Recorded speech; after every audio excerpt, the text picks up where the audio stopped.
Oh, man. So many things happened since I've been gone. It's just been a couple days, man. Too many things. People got arrested. People that I said were going to get arrested got arrested for things that I said they were going to get arrested for. Both of them. Both of the people that are going to be talking about here coming up pretty soon. You should join the Patreon. I got it linked in the description. I've got some cool things going over there. I've got Astron Folly, which is this whole world that I'm creating, that I've pretty much got everything created in my notebook over here. It is a pretty cool sci-fi world. It's kind of like Borderlands a little bit, I guess, but more based in space, where there's only humans and human variants. I don't know. You'd have to check it out to see what I'm talking about. And I'm going to be releasing more and more stuff about that very, very soon. Pretty much like every day I'm releasing new stuff. So let's just jump into the first topic for today. He actually got arrested. Jack Doherty. He got arrested for basically crashing out and resisting arrest and drugs. He got arrested for drugs. I wonder if it's amphetamines, like I said. If you pay close attention, you might have noticed that I'm not in my normal lair. You don't say. Audio levels are getting wacky. What's going on here? So, it seems like the mic is a bit on the fritz here, so I got you with that Decepticon intro. I could edit it out, but I'm not gonna. Good. Anyway, leave it that way. I just saw the big news. Little man going to the big house. Jack Doherty got arrested. You ever seen a grown man hit the hot dog? Yep. Jack Doherty in jail. Jack Doherty in jail. Barbecue chicken alert. Oh my God, what amazing news. So yeah, the astute observers out there, you noticed I'm not in my normal dungeon, my normal... I find him more annoying and more of a problem than Johnny Somali, in my opinion. Troglodyte, cave-dwelling ways. I'm right now at a hotel. I said once upon a time... Like, Rip Bozo? Put the fries in the bag? Well, I guess he's not going to be doing that in jail. He's going to be putting the slop on the plate, if they even let him do that. He's going to be eating the slop, and he's probably going to be eating his jailmate's slop, if you know what I mean. Hollywood isn't my favorite film, so I've had to go into hiding. That audio solution I cooked up there wasn't a whole lot better, so I'm going to try this. I'm talking to you through here, but I'm looking at you through here. Isn't that incredible? The 21st century technology capabilities we have. Mind-boggling stuff. Anyway, I'm here in Orlando at the Vans Warped Tour. We're partnered with the Vans Warped Tour here at Cheeky, so we have a big booth set up. If you're here, feel free to come stop by, get some free soap, win some soap, or just go to usecheeky.com and buy yourself some soap. We got a solo leveling collab that just came out. Best soap in the universe. But anyway, I peeled myself away from the event so I could come in Big fan of soap. Here into this nice, wonderful dojo and just yap about some great news I just found out about Jack Doherty going to the Slammer.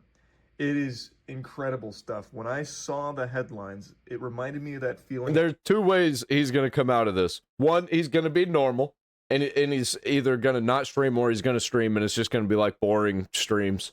Or he's going to come out thinking that now he's a gangster, and he's going to be acting like he came out of jail, and he's going to probably ride that glory until he goes to jail again.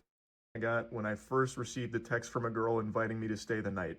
Butterflies in my stomach and a little bit of cum in my pants. This is a great day. So let's go ahead and look at the arrest footage together, and then we'll dive a bit more into the spaghetti and the meatballs about what actually unfolded to lead to such a miraculous series of that's what I'm here for. events. What? No. I got him. Hey, yo, you don't want to go neither. Back up. I'm just saying I got it. Back up. Don't worry about it. Back up. Yo, back up. Yo. Where you going? Chill. Go to the sidewalk now. Go to the sidewalk now. You want to go with him? You want to be fucking funny. Go to the sidewalk now. You want to be funny. You take it on the street, go on the fucking street. I know who the fuck you think you are, bro. No, you're fucking not. After I fucking do this, who the fuck are you, bro? I was trying to walk up the street for the doesn't matter, bro. All you had to do was get in the fucking sidewalk. That's it. And you want to be fucking funny. Damn. That's it, bro. Getting called out by the cop. Free JD. What'd he do? Free JD. We agree.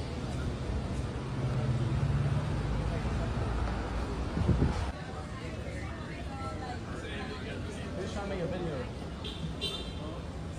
Everything gotta be some goddamn content, man. What? No. If that doesn't put a smile on your face, nothing will. That would make even the Grinch's heart grow 3 sizes, seeing that arrest footage there. The officer... Oh, come on. Possession of a controlled substance. Oh, these are separate? Possession of marijuana. So what's this one? Is this also the marijuana? repeating "who the fuck are you" right to Jack Doherty's little face there, I know that was soul crushing. That was a dagger. That was a wooden stake through the vampire's heart, hearing the officer just bitch on him like that in the arrest footage. But yeah, anyway. I know that I like to see it. Jack Doherty here, 22, which, by the way, what a brutal existence being 22 years old and looking like that. Goober still looks like he puts his teeth... I like to call him Jack Butthurty. ...under his pillow waiting for the tooth fairy to leave him a quarter. I wouldn't be surprised if this dude's asking for the coloring sheets at restaurants that he pays visits to. Even his mugshot. He looks like he's posing for the middle school yearbook or something. This guy just super sucks, and he literally looks like a baby man. It's got to be awful. It's actually just got to be truly terrible. But anyway, he was charged with possession of a controlled substance, possession of marijuana, and resisting an officer without violence, according to the online booking records. The charging records accused Doherty of possessing amphetamine as well. So it's all drug charges. I haven't passed the bar, so I don't know how... Like I said, what did I say? Bro, I fucking called it. I called it to a T like a year ago, man. Serious all of this is. All I'm saying is I think we can pump these numbers up a little bit here, get some more charges on the books here. I think it requires a further investigation. There's a good chance he was transporting uranium-235 in his prison wallet. All I'm saying is we've got to take a peek. I definitely think there's some more charges we can find to slap on there for sure. Maybe there's some rumors of Jack Doherty looking to steal the Declaration of Independence for some content. The Miami Beach Police Department remains steadfast in its commitment to maintain public safety and order throughout the city regardless of celebrity status, is what the agency said in response to all this. It's very cute that they say celebrity status because Jack is not a celebrity. He is a knuckle sandwich magnate. I guess he's very popular for eating fists, but he's not really a celebrity. He's a celebrity in the same way that like Boogie2988 is a celebrity. He's a lol cow. He's a lol cow streamer who has like a child audience who makes fun of him because he's lame and retarded. Per se. He's just this public spittoon everyone likes to take turns spitting on. The department will continue to take proactive enforcement against action against behavior that endangers residents, visitors, or officers, and will hold all individuals accountable under the law. As for the series of fortunate events that led to this, apparently him and the Mickey Mouse Clubhouse were blocking traffic, but since Jack is the leader of the goof troop, he wanted to take things a bit further and flew a bit too close to the sun like Icarus here. Around 3:12 a.m. Saturday, Miami Beach police officers were conducting a high-visibility detail when a group of individuals entered the roadway from the east sidewalk into northbound lanes. A man from the group, identified as Doherty, separated from them and attempted to engage officers to create video content, positioning himself in the middle of the roadway with passing vehicular traffic. Yeah, there's a limit, dude. I mean, I guess that's what your brain is going to be doing when you're on amphetamines. You go fucking insane. Creating a significant safety hazard.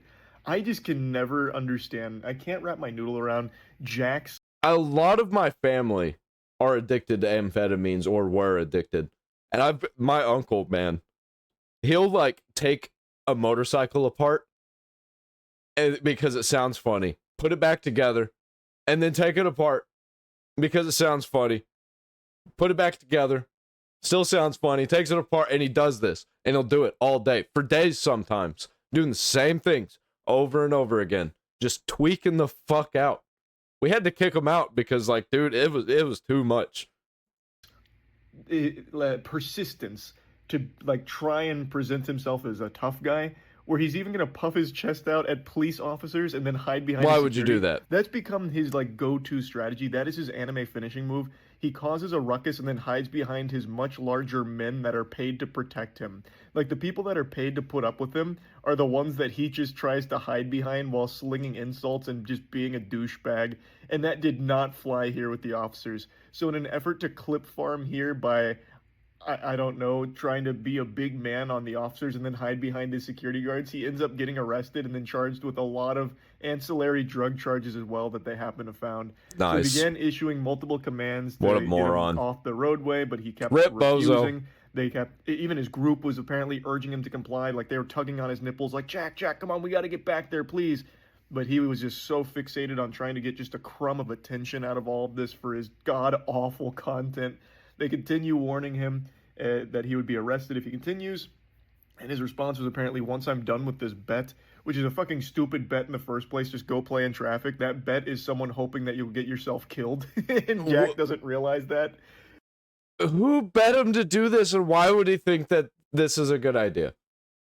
Like, I guess he's on multiple drugs, including content. Content's a hell of a drug, man. Clout's a hell of a drug. Views.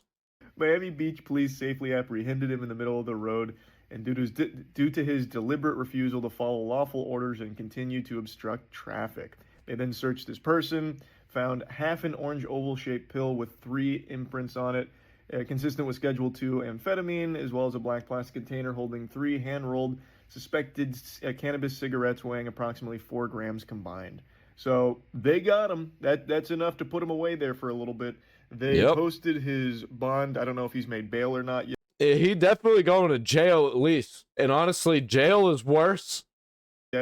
I'd always heard rumors that Jack actually doesn't have any money left, and since I haven't read anything about him being bailed out, maybe that's very true. Maybe all of his money goes into drugs and his security guards to hide behind. I don't know.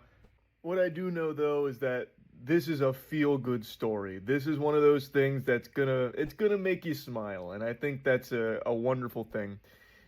Jack, this might actually be the best thing he's ever done.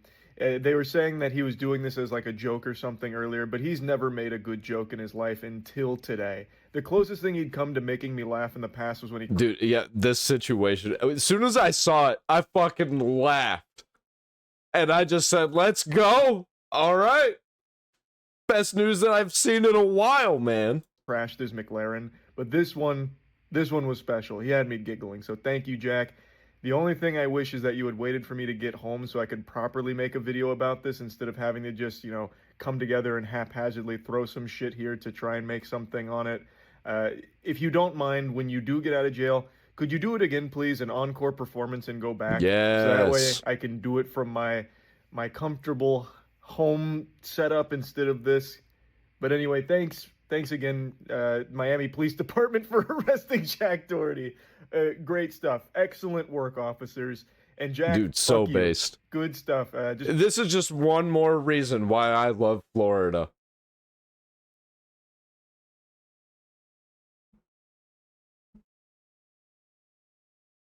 And speaking of YouTubers getting arrested, Whistlindiesel got arrested for tax evasion.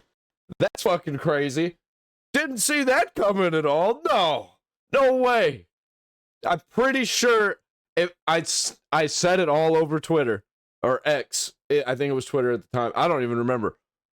But anyway, I said it for years, man. I was like, this guy seems like an idiot who's going to get himself fucked around with tax evasion. I watched him for a while and I was like, sounds like he's doing some weird stuff with his taxes, man. I've been hearing rumors and people been looking into him. I think he's going to end up going down for taxes. And then here we are. I'm pretty sure I made a reaction video about it. I'd check, but I don't feel like looking through that many videos. I've made so many videos. Oh, I forgot. You're broken. I don't want to play with you anymore. That's terrifying, by the way. That scared the shit out of me when I was a kid. As humans, there's a pretty damn good argument to be made that time is our most valuable resource. So naturally, the question always is, what do you spend your time on? Because obviously, once you spend it, you can never get it back, which leads to a lot of things. Dude, and I watch a lot of drama slop content. Tell me about it, man. I can't get none of that back. What am I doing with my life? Valued as better uses of your time than others. And, you know, for a certain YouTuber, I think feel in called out, hindsight, man. making videos calling me homeless was probably a worse use of your time than, I don't know, learning how to fill out a fucking Form 1040? Might have saved you $2 million worth of bond money, dumbass. Whistlindiesel, more like, wow, I like not paying my Yeah, I don't like that guy. taxes. Ladies and gentlemen, I've got to Just be honest. once again, rip Bozo. I did not expect to be back this quickly, but I guess I should have known better. If a week ago you told me that Whistlindiesel was going to get arrested and you wanted me to give a guess as to why, I probably would have gone down the route of him like trying to run for local government in Dubai and just not taking no for an answer. But I think what we're dealing with today is objectively funnier. That's right, boys and girls. Mister, if you don't own a Ferrari, you're poor. Dude, yeah, exactly. This guy is a piece of garbage. Absolute cinema. Put the fries in the bag. You just don't work hard enough, has been arrested by the Williamson County Sheriff's Office on charges of tax evasion. Now, obviously, there's not like a ton of information available about this right now because it just happened. But after all, Wasn't it something to do with like Ferrari or Corvette? It was something to do with like some kind of supercar company. the shit that this guy has said and done throughout this year, it would be a personal crime to myself to not talk about this. Now, I learned about this yesterday after somebody DM'd me a post from the YouTube drama subreddit, and then like an hour or two after I saw that, obviously Whistlindiesel was posting about it on his Instagram. And I'm gonna be honest, the optics, at least to me, aren't looking great. Now look, don't get me wrong, that's not me saying that like I think that it looks like he did this. I'm just saying the way that he's handling this is, well, it's very Whistlindiesel-esque. He posted a slideshow of all the pictures of him getting arrested and like the cops coming onto his property. Of course he did, man. His mugshot, his charges, all that stuff. And the Instagram audio that he chose for that post is Jordan Belfort's monologue from The Wolf of Wall Street, which is, you know, probably not the best look when you've just been arrested for... Yeah, does he not realize that that guy went to jail? He went to prison because he did a whole bunch of bad shit. He broke a bunch of laws and was doing a whole bunch of drugs. Like, what are you talking about, man? Tax evasion. Like, he captioned the post, "One so big they thought I was cheating," and it's like, that might very well be the case with you, Cody, but you know that Jordan Belfort like was cheating, right? He had to pay like $110 million in restitution. Like, he definitely was doing the shit he was accused of, so kind of a weird person to incorporate with all this, but we can move on. Now, like I said, there's not a whole lot that's public about this right now. The department hasn't given any sort of statement. Cody hasn't really said anything more than what he included in this post, but I still do think that there are a few things here to talk about. One of them being that after going through the comments on Cody's post, it appears that a lot of people don't know what tax evasion is. Just so we're all on the same... Honestly, I think a lot of people don't even know what taxes are, especially a lot of people who watch Whistlindiesel. Page here. Tax evasion is not just like not paying your taxes. People do that all the time. Not paying your taxes on time, or just like not at all, is America's pastime. Tax evasion is a little different. Like, tax evasion is not whoopsies, I messed up a form, or oh no, I forgot to report some income last year. No, he was basically making money. He was using taxes to make money. Tax evasion is hiding your money in a very purposeful way so the government doesn't find it. Like fabricating Which is just using taxes to make money. Like, you can't do that. That's the government's money. You can't have the government's money. Financial records, keeping two different books, offshore shell companies. That's the kind of shit that is considered tax evasion. It's not just like forgetting to pay your taxes on time one year. And I think most people know that, but clearly, if you read the comments on Cody's post, not everybody does. Now, another thing I found pretty interesting about all this was Cody's bond amount. Motherfucker's bond was set at $2 million, which is... Yeah, that makes me think that this was a big charge. Kind of crazy, really. Like, murder suspects often don't even get bond that high, so for him to get a $2 million bond, that tells me one thing and one thing only. It seems like they think this guy is gonna leave the country, and I guess that kind of makes sense with how much he's been going to Dubai recently. And you could make an argument that the guy has sort of made a habit of flaunting his wealth, so I guess that's sort of just how the cookie crumbles, but still, holy shit, a $2 million bond is insane. Cody's obviously very well off, but I don't think he's to the the point where 2 million buckarooskies is a throwaway amount of money, so that must have hurt like a motherfucker. And I think that's another common misconception. I saw this a lot in the comments section of his post as well. A lot of people seem to think you only pay 10% of your bond no matter what, and that's not how that works. You only pay 10% of your bond if you're using a bondsman. You give them 10%, they post your bond for you, and they keep that 10% as their fee. If you're paying it yourself, you still gotta pay, or you go back to jail, bro. Like, that's not how that works. I've been there, man. I know a bunch of people who did that exact same thing. No, you gotta pay that full amount. Gotta pay the full amount, and you'll get it back if you follow the rules, but still, $2 million out of pocket cannot feel good. But I'm pretty interested to see how this all plays out, because really, I don't think I'd be surprised at any outcome. I know we all like to dunk on Mr. Whistling on this channel, but truthfully, I do think that of all people, he makes more sense than most to be falsely arrested for tax evasion. He's one of probably, 7 people on planet Earth who could justifiably write off the purchase of a Ferrari or a tank as a business expense. So it really wouldn't surprise me if it came out that it just looked bad on paper, but it was all legit. I've got to imagine that his business's tax returns do look a little bit fucky, just given what he does for a living. And Uncle Sam is always going to get his cut, so it wouldn't necessarily surprise me if it just looked bad enough that they were like, you know what, we're just going to arrest this guy. Or he was doing some weird behind the scenes trading that he wasn't supposed to do in order to evade taxes. I could see that being a thing, like trading cars, and that, because I was hearing rumors about it being with Ferrari and Corvette, or Corvette. So I think he probably was doing some car trading that he wasn't allowed to do.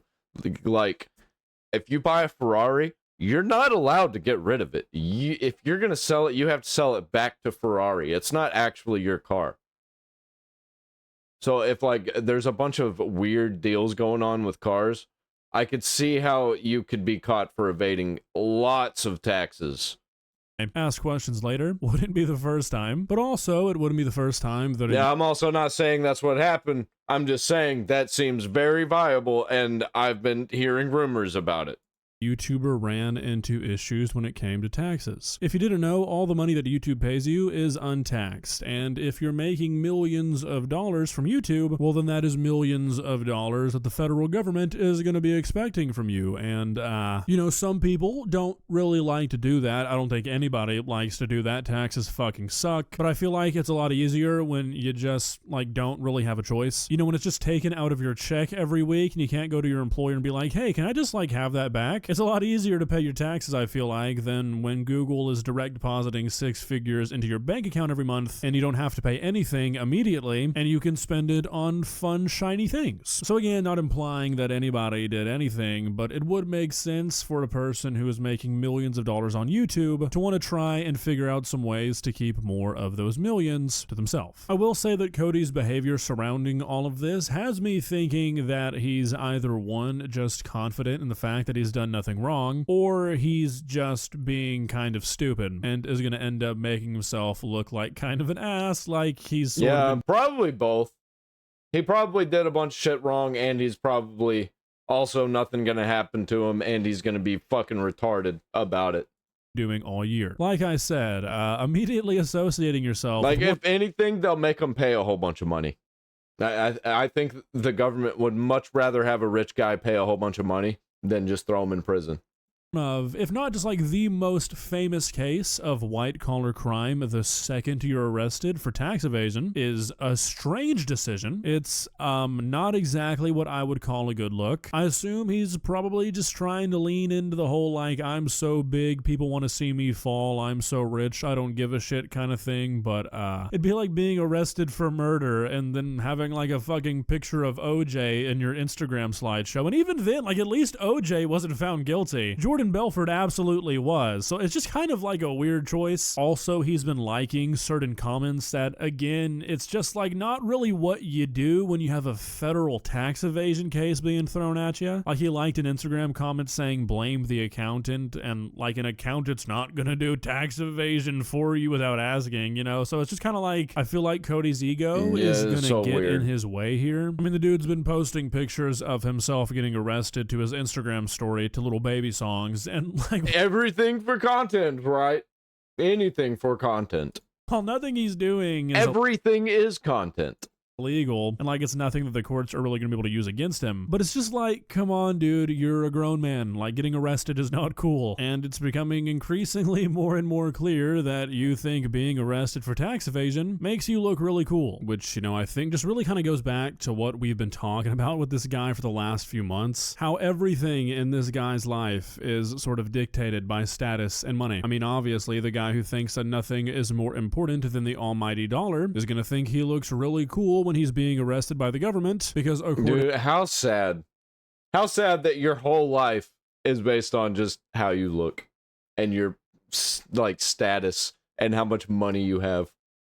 to him, he's just making so much money they thought he had to be doing something illegal. Which, I mean, really isn't even a flex if you think about it for more than a minute. There are millions of people making more money than Whistlindiesel who are never investigated because there's never a need to. Like, the government thinking you have more money than you should to the point where they feel the need to investigate and arrest you is not really that good of a look, I don't think. Like, you know what I mean? Like, I kind of feel like the way that Cody's looking at this is very surface level. I don't think it's the flex he thinks it is. Anyways, if this is all what Cody is saying it to be, I hope it all gets cleared up for him as soon as it possibly can be. Obviously, my opinion of the guy is not the best in the world, but that doesn't mean I want to see him locked up for something he didn't do. To be honest, I personally don't even think you should be locked up. But I think even if he did something wrong, that he's not going to get locked up. I think they'll just make him pay a whole bunch of money. I think either way, he's going to be paying a bunch of money. I think he's going to end up going to court over this at the very least. And there's going to be lots of court fees for tax evasion if you did do it. I guess that's my hot take of the day. The government wastes half the money they take from us, and they mismanage the other half so poorly that if a person treated money that they owed the government like the government treats the money they take, they'd probably be arrested for tax evasion. So, yeah, I don't really fuck with taxes all that much. At least not what America's government spends our tax money on. Do yourself a favor, or maybe don't actually. Maybe being blissfully ignorant is better in this situation, but read some government contracts. You know, go look at what the government's actually spending your money on. It's not gonna make you happy. Well, guys, what are your thoughts? Like I said, there's not a whole lot of information to go off of here, so really, like, it's not worth speculating. Yeah, I just think it's kind of funny, and that guy probably deserves to be arrested, but if he didn't do anything wrong, then that was complete bullshit. I disagree with what he got arrested for in the first place, kinda, but also he's a rich asshole, and he's, you know, full of himself, and he's sniffing his own farts and blowing smoke up his own ass. So, you know, I kind of don't care. I don't wish harm upon the guy, but like, holy shit. Like, something's got to happen to him, I guess, to bring him around, to stop being so fucking ridiculous and retarded. And I just don't like any people like that. He's like a celebrity wannabe.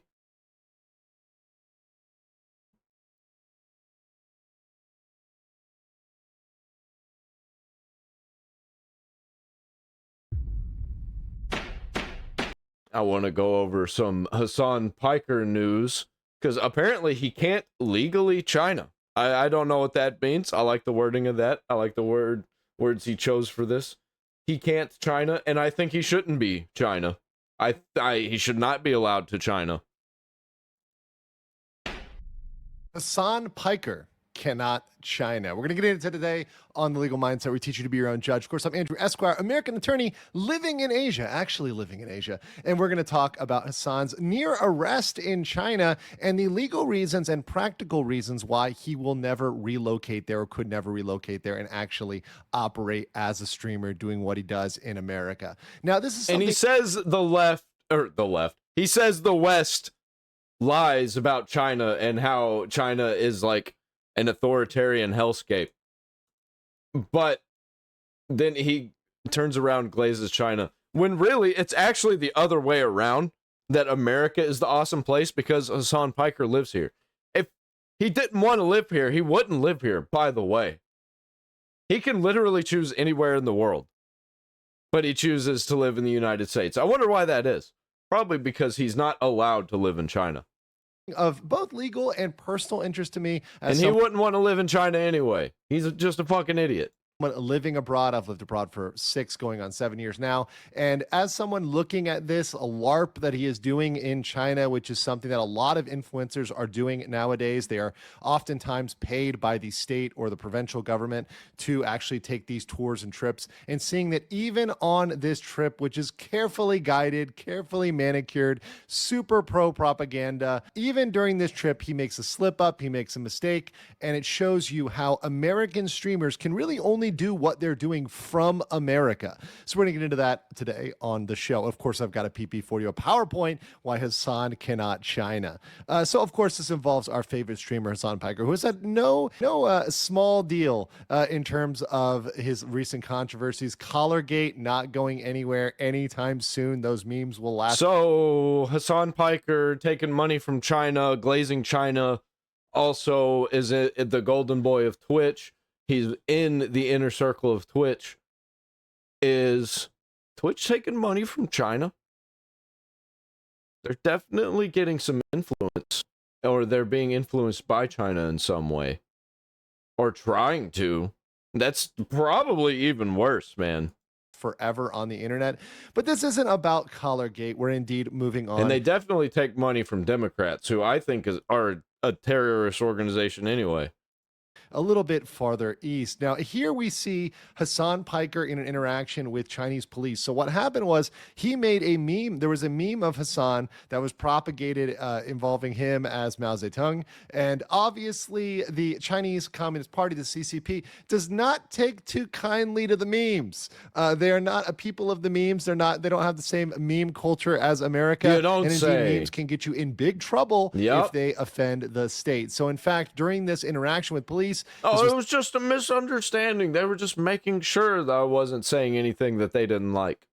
Taken offline. His stream was taken offline for a while as he was lectured by police on what not to do. I would never say anything that I don't like about China.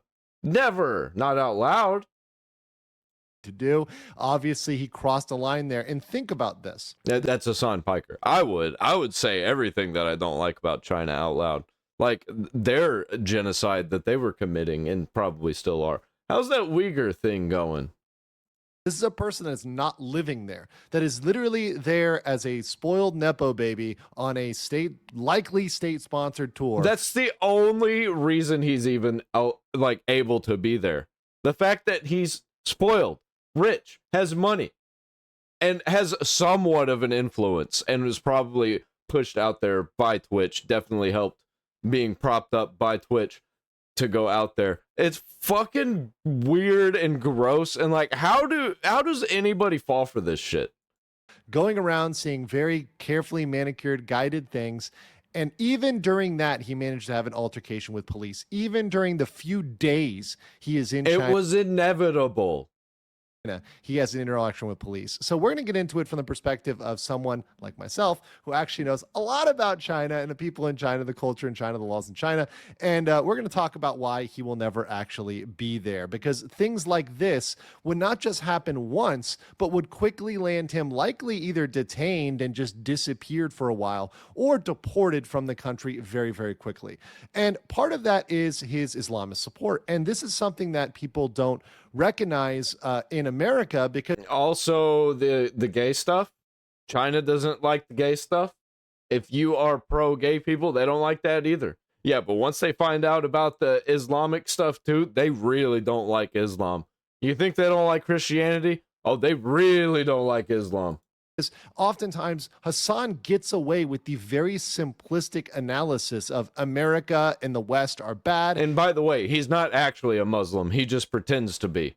Everybody else good. And while that can work for 39 IQ people in the United States who want to follow Hasan Piker and just go rah, rah, America bad, over here in Asia, geopolitics is a little bit more complicated than a pea-brain like Hasan can actually comprehend. In fact, the relationships in between countries are very, very complicated. For example, Hasan has strong support for Pakistan, and especially involving the Kashmir issue, strong support for that, strong support for the Islamist movements there. And in fact, he went on... It's like literally anything that regular Americans say is bad. He's like, what are you talking about? These people are awesome. Look at them. Look, they're just enjoying life like regular people that have their own culture. And then he skirts by all of the violence and stuff those people commit. And even sometimes he'll be like, well, that's that violence they committed. Well, you got to think about the context and like the events that transpired before this and the history. No, you're supporting terrorism. You are supporting violent people who kill their own people. Record here is saying, and I'll make this even more clear, talking about India, they've been doing this for 30 years. We have to get blood. Now, in America, we've talked about statements regarding to Charlie Kirk that likely can get people potentially put in jail, or at the very least reported under OSHA legally and get them ejected from their jobs with no issue there. It's even worse in... Like, honestly, I don't know how Hasan Piker's not in jail at this point for all of the things that he's said. China. If you think that that is a bad thing in America and you think getting fired from your job over saying someone should be assassinated is too far and that's something you think is extreme, well, guess what? In China, the rules are even stricter and companies are far more stringent on what you say on social media than over here. And one of the things that people don't realize is, yes, while you can say America bad, America West bad, everybody else good over in America, when you move over to China, generally in Asia, things are more complicated. There are countries that have anonymity toward each other, even complex relationships, but yet still need to maintain a social face, right? A public appearance of an amiable relationship, right? Saying, hey, we get along here. We're going to do business, even if we have some beefs, even if we have some disagreements, even if we take different tracks, we're still going to remain friendly and amiable. And this is something that Hasan simply cannot do. He simply cannot do an analysis deeper than these people are fundamentally evil and they're wrong and everything they do is bad. And, well, these people are good. That analysis doesn't work in Asia and certainly wouldn't work in China, whereby India, the largest trading partner of China, you don't want to go out... when you're in China, good. Everything else that you think is not good, sure. And you can say everything's bad except China, but it better not be some of China's friends. And you don't know. You never know what you're going to say that's going to get you in trouble. Especially as somebody who's not part of that culture. You say that China bad in any way, you criticize anything, you're done. There and necessarily promote that. And beyond that, his broad support of Islamist movements is a problem when you have things like the BLA, the Baluchistan Liberation Army over here. These guys look like they could be Hasan's cousins. So these people are actually out there attacking Chinese nationals. And this is a story from Islamabad in October 7th of 2024. But there were 2 Chinese nationals killed and 1 Chinese national injured. Yep, and the deeper Hasan makes his relationship with China, the more these things are going to pop up and the more people are going to send them to him. And by the way, people in China, they know about Hasan. They know about him. They hear about all the drama slop. With a terrorist attack with some people that perhaps Hasan might be out there supporting. What is he going to do? What is he going to do? Is he going to call his Houthi pirate buddies to phone in to support these guys? What's going to go on here? Once again, the analysis gets more complicated when Hasan could be seen as supporting people that are counter to Chinese national interests. These sorts of things can get you in trouble when you're over here legally and can land you, if not arrested, at least disappeared for a while. So when I talk about moving to China, here's another thing that I talk about, because I've talked about a lot of people, and a lot of people contact me about moving to Asia, which is a great thing. But one thing as a long-term resident, and remember, tourism, Hasan LARPing and visiting for a couple days, that's not living somewhere, that's not understanding the culture, that's not actually getting to know real people. Yeah, and you even kind of have different laws, and also you're more likely not going to break laws because everything's guided. You're going to do everything that has basically been picked out for you. So there's no point to go off the beaten path, go somewhere that you shouldn't be going, go into a dangerous area, go to a place where cops will just mess with you just to mess with you. Seeing the fake cherry on top version of the country. Now, let me be very clear. There are some positives about China. There's a lot of negatives, but there's positives as well. Every country has its positives and negatives. But tourism and going there and LARPing as if you're some geopolitical expert because you did a 5-day field trip is not actual deep knowledge of the country. And what you have to know if you have deep knowledge of the country is you need a visa to live somewhere abroad. You can't just move to China and just say, hey, I'm moving to China, and they just let you in. That's not how things work over here down east. What you need is a visa long-term, and his most viable option would be a Z visa, which is the best option if you're trying to be a Yeah, and I don't even mind. Hey, if he relocates, go ahead. China, they can have him. Creator. But the problem with that is you either need to have a sponsor or you need to set up a wholly owned foreign enterprise, which is acronymed as WFOE. Now, while he does have the money to set up his own company, at the end of the day, these things are all signed off by the state, which carefully monitors what you're doing with these entities. And they're watching every move you make. They're listening to everything you're saying. They're tapped into all of your devices. They have remote view. Like, you can't do nothing, man. Not like America. It's not like Dan Clancy, who's going to give you a pass on everything and quickly move to make excuses for your bad behavior and your potentially illegal behavior, right? We're looking at you, the color incident, right? We're not just going to look past that legally. They are going to take quick and swift action. And one perception, and this applies to China, but also Asia more broadly, is thinking that they're weak on crime or weak on laws. Quite the contrary. One of the reasons for the safety levels in China and other countries is because they're quite strict, especially when it comes to working and living there. When you live in a country, you are under a microscope legally, and that is tied to your immigration status and your status in that country. So if you're doing something that violates the norms of that country, they are under every single right and every single ability to remove you from that country. So supporting these movements and taking... Or you will disappear in that country for a little while. You'll probably come back. An aggressive anti-India stance is definitely going to be problematic for him if he goes and tries to move over to China, which, once again, I don't think he's going to actually do that, but that's just hypothetical. Yeah, I hope he does, but it ain't happening. Dude can blow smoke all he wants. Everybody knows it's bullshit. If you don't know that he's bullshitting on this, I don't know what to tell you, man. There's no helping you. This, right? And let's not even mention the Uyghurs, right? So if he wants to even try to bring that up, dude, let's forget exactly. That's what I'm talking about. The Uyghurs. Don't you know there's a genocide going on? He doesn't. Tibet, Taiwan, everything else. Or maybe he does, and he's just not going to say anything about it because wrong genocide. No, you can't talk about, right? You definitely can't talk about that. But how about the Uyghurs? How about your bros out there? How about if, your Houthi brethren want to support the Uyghurs? What are you going to do then? What are you going to do then, Hasan? You really can't do that because legally that's going to become an issue and you're going to get shut down. So ultimately, one of the most funny things to me about watching this experience was this encounter when he talks to these regular Chinese people and they like Asmongold. And to me, this is absolutely gold. Absolute cinema. Chef's kiss.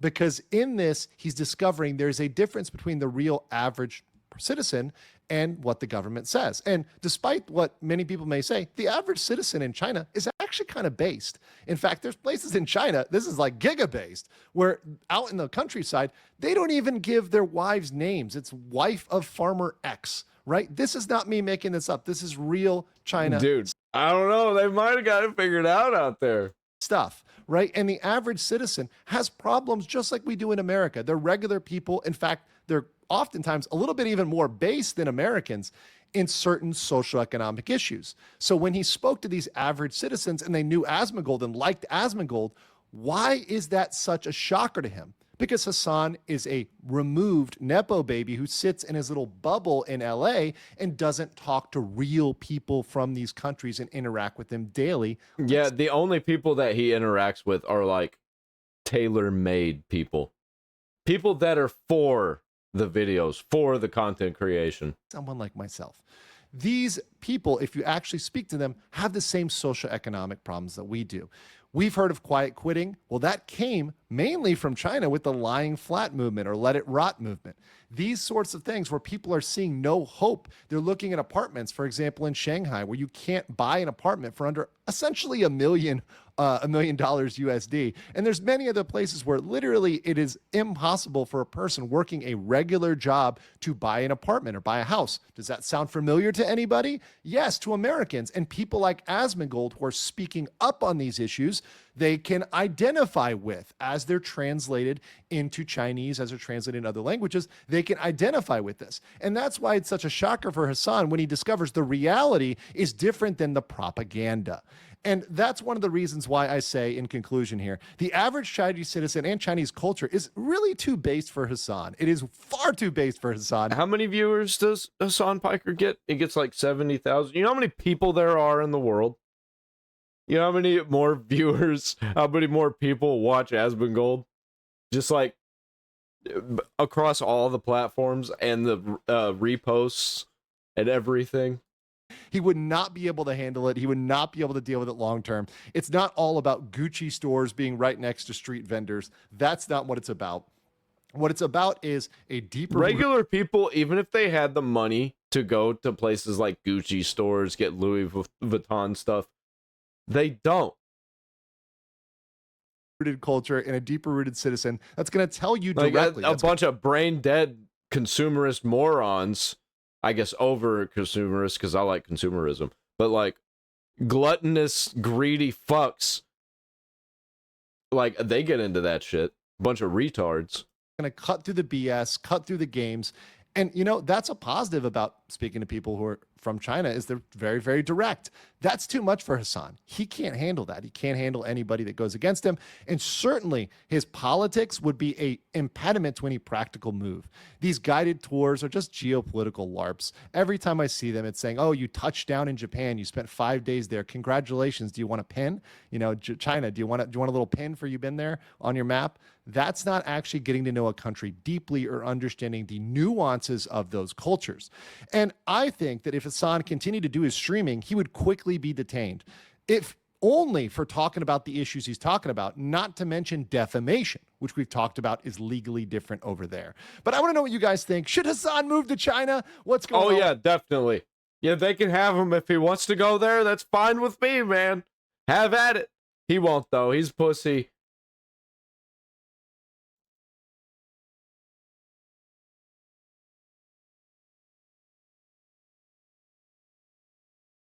What is this? Now, I know the elephant in the... Oh, okay. Yeah. Black Ops 7 is a fucking disaster, dude. Like, what are they doing? They should have just made a different game. Honestly, this would have gone better. This would have been well received, probably even, as like a garbage throwaway game. Now, I know the elephant in the room is my haircut. I don't want to talk about that right now. I want to talk about how absolutely god-awful, horrendous the Black Ops 7 campaign is. Like, what happened, man? I know what happened. Corporatism happened. Trying to make as much money as possible happen. It was a campaign, and they knew it was so bad, it's not even called a campaign. It's called a co-op campaign. You're actually meant to play it with friends. I did it on single player because I have no friends, and it was just one of the most grueling, painful experiences. It's just embarrassing. Like, even if you played this with a group of people, I know co-op usually makes it. What the fuck was that, man? Everything better. It wouldn't save this. Yeah, remember like when they had airstrikes as kill streaks? Remember that? Is that a knife? Is that just like a giant knife that came out of the sky? What is this? Gears of War? Now it's machetes. First off, it is the most anti-COD campaign imaginable. The campaigns are usually known I saw the giant robot. I didn't see no giant knife. What is with the floating islands? Hold on. Like their difficulty. Like, for example, World at War, one of the best COD games. You play that on Veteran, you're being spammed with grenades every 5 seconds. Going back even further to like Call of Duty 4, enemies would actually infinitely spawn, so you would have to push forward. That's why the COD 4 campaign on Veteran is one of the hardest campaigns, because you can't just sit camping in a corner. Like, how hard is it to just make a normal action military shooter campaign? Like, it's not that hard, dude. You have to push forward at some point to stop the enemies from spawning. But this campaign, it has no difficulty. And that doesn't sound too bad. That's probably like the smallest gripe I have with it. It's more the fact that this campaign basically rides off of Black Ops 2. And if you remember, Black Ops 2 had arguably the best single player campaign ever. It was the only one that I can think of where you had multiple choices that would actually affect the ending. I'm not talking about... By the way, Black Ops 2 was my favorite Call of Duty. Why? How could they, dude? What the fuck are you doing? Like COD World War II or whatever it was, where you poison someone's glass. I'm almost curious at this point. I'm probably going to have to watch somebody play it because I ain't going to pay money for this shit. I ain't going to waste my time playing it. I'll probably do something in the background or like have it on in the background while I'm doing something. Just like glance over it, see it in my peripherals. They swap it around and stuff like that. I'm not talking about small choices. Black Ops 2 had insane choices that would affect the ending. Like, for example, that pivotal scene when you were playing as Farid, like an agent for a single mission. Do you kill the big bad guy, Menendez, or do you keep your cover by trying to sacrifice one of your squad mates, Harper? Obviously, we know how that plays out. If you try and shoot Menendez, he already suspects you're a bit of a rat, so you get killed, and then you're actually locked into the bad ending. But then if you sacrifice Harper, Farid actually lives. And much like wait, what? Hold on. No, I only played through the campaign one time. I just played the shit out of the multiplayer. I didn't know that there was multiple endings and stuff. That's what happened to me. I died. That was just it. Later into the game, he actually takes a bullet to save this hacker character called Karma. And you need her to get the best ending, because in Black Ops 2, if Menendez was killed, he becomes a martyr. But if he stays alive, he rots in prison. And Karma obviously has the hacking ability to keep him in prison. Otherwise, if she's dead, he'll just break out. And then in a really sad scene, he ends up killing Woods. You know, the old guy in the wheelchair. I'm ready to roll, baby. What the f? Oh, that's... Nah, I'm just lazy. Let's go kill this thing! Hoorah! Double time! Black Ops 7 has none of this. And honestly, you know... Dude, it's so based that Avenged Sevenfold was in Call of Duty. This was the best time ever. Avenged Sevenfold at that time was my favorite band. Call of Duty at that time was my favorite game. I loved it. I loved everything about that. The fact that there's no more... Call of the Dead, fucking awesome, dude. For choice, no multiple endings. I don't mind. Like we've gave up on, you know, really well-written COD campaigns at this point with multiple choices and different outcomes. That's fine. But it nostalgia baits you constantly over the course of its like 4 to 5 hour campaign. And also playing through it, I have never experienced more brain dead AI. Like a great example, in Call of Duty, there's dozens and dozens of enemies. If you get a good headshot, you can instantly kill them. Not like this. Like the single player campaign just looks like a reskin of Warzone. What? No, why have they got health? Dude, I heard it was basically the same as Black Ops 6. But they added like a jump booster. Bars now. Enemies have health bars. There are zombies in the game now. Like, I know, for example, Black Ops Cold War had this one mission where you were kind of like tweaking out and stuff. And, you know, there was like mannequins and zombies. Because Black Ops Cold War, if you remember, it tried to do a little bit of everything. There was like an espionage mission where, you know, you snuck into this like government expo. It tried to do a little bit of everything, like a jack of all trades, like master of none. Like, you know, had a bit of stealth. It's obviously not as good as Dishonored. But Black Ops 7 tries none of that. Half the game you spend in a Warzone map, like an actual map in Warzone. Even when you beat the game and the credits roll, it automatically forces you to go into a Warzone match. I thought it was like a continuation of the campaign until I saw like everyone else kind of running around. Honestly, the only saving... Dude, they actually use Warzone as part of the story. Like actually throwing you actually into Warzone. Are you... Dude, I don't even know what to say. That's just like next level bullshittery right there. Grace, I can say for this entire game, is I stumbled across one character who had a really fat ass. Oh, damn. Hell, that ass. Jesus, I got commission out of her. No, anyways. Again, I know it's meant to be a co-op campaign, and to be fair, I did handicap myself by playing it single player, but like the fact that the game allows you to play it single player, they should accommodate for that. But enemies are so spongy. It like they take 4 to 5 headshots later on in the game. You could be dumping like 2 entire mags into someone just to kill them. And if you're not getting headshots, there's no point. That's why throughout the game, like DMRs, semi-auto snipers, they're basically the only way that you can finish the game. And again, like, COD campaigns are meant to be grounded, right? You know, like, there's just so many better first-person shooters out there that are like very similar to this style to go back and play. A bunch of old ones, even some new ones. Like, I don't get it. And why do so many people just put up with this shit and actually just go out and buy it anyway? like COD World at War or COD 4, and it got more ridiculous over time. But then in the single player campaign, there's kill streaks, there's these introductory cutscenes of characters who I have no idea who they are. They probably made like a cameo in like Warzone or something like that. So half the campaign takes place inside this Warzone map, and it is just so empty and it's so dead. You'll see like little groups of soldiers and stuff. You're basically just playing an offline version of Warzone, which is as boring as it sounds. There is no side. It's offline. Just offline Warzone. It almost would have been better if it was like an online match. But what the content? You could probably run to somewhere that isn't the objective, and you could find. I'm so glad that I've just been out on all of this slop for so long. Like, I'm not wasting my money on this shit. Some guys, and maybe there's like a weapon crate where you can get like a, you know, a slightly better version of your gun. There's no point. There's no point. You just want to beat the campaign or like not even bother at all. And I think the most I'm about to play Fallout New Vegas again. I don't care. Disappointing thing about it is it includes so many characters from the Black Ops series. Like you've got Woods, who makes a cameo. You've got Section, Alex Mason, David Mason's son. I'm gonna get an Xbox 360 and just play all of the old Call of Duty games. Yeah. I don't need any of the new bullshit. The old stuff is just better. I don't know how they fumbled this so bad. I can think of better stories than this. Better ways to go about this that would sell. And anybody could. It's so easy to see what they need to do. But they're just so beyond that.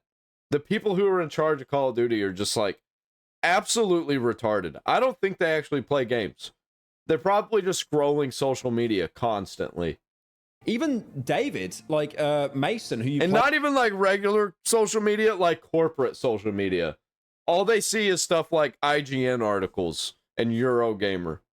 As in Black Ops, like he makes a cameo in the game, and you think like, oh, this is really cool. Like the guy that you played as, the guy that set up Black Ops. Obviously, he's not voiced by Sam Worthington anymore, who voiced him in the original. He left like quite a while ago. Probably realized how bad the franchise had gotten, but more than likely he has some more money, and Activision said no. But these scenes that should be like full of nostalgia and like, oh, I remember this. Like there's even this scene of like, I remember, I think it was in the intro of Black Ops 2. You've got like a young Alex climbing a tree and he falls, and then, you know, his dad Mason has this talk with him like, you know, you need to get back up. Dad, I'm scared. I need help. You're 7 years old, David. Stop acting like a baby. And then they reused that in the Black Ops 7 campaign, and it's just like this. Man, I want to go back and just play all of the old Call of Duties. Literally starting with the first one, go all the way through. I'll probably stop Modern Warfare 3, you know, that's probably where I'd stop. Black Ops 2, Modern Warfare 3, somewhere around there. Memory that you have to protect while like kiting zombies, like you're playing like Kino de Toten or something. Activision fell off. Yes, they did. It just blows me away how they've taken like so many memorable characters and they've just tarnished their memory. And they also do that thing a lot in the game. And I know this. Dude, every corporate company, AAA slot company that just keeps going with the franchise ends up doing that. Like, think of everything that does that. Like Dragon Age, Star Wars, fucking Call of Duty, even Battlefield. But every once in a while they come back a little bit. They make something that's pretty good, and then it's right back to slop again. Isn't only like a Black Ops 7 thing. It's a huge problem that I have in current video games. You know, when you go to like an area and then, you know, because they don't really want to animate the cutscenes, they want to save time, you'll just have these silhouettes of characters talking to each other, and they'll be like kind of transparent, like ghosts and stuff. So bored of it, genuinely. Fucking Halo. I don't know, man. It was a good trope, but it just got overdone. This is in so many games. Like, it is an actual plague at this point. I just think those scenes, they need to go. It's like when someone in a TV show is texting and then the texts like appear above their phone. It's a really overdone trope. It's obviously done to save time and money instead of like having to mocap or animate cutscenes. But at the same time, it's like it just brings the gameplay to an absolute complete standstill. It's that trend needs to die. So the opening of the game, they try to bait you in by showing Menendez, who was obviously the big bad in Black Ops 2. He says some words, and then you never hear from him again. Oh, wait, no, you do, because the game has some very, very strange and weird pacing. So you'll spend a mission inside the empty husk warzone map, right, where you fight the same guys wearing white over and over and over. One of them might have a shotgun, or one of them might have a sniper instead, or there might be a robot as well. And also, I want to say, the robots are pathetically easy to kill in this game. I remember in like the opening cutscene of Black Ops 3,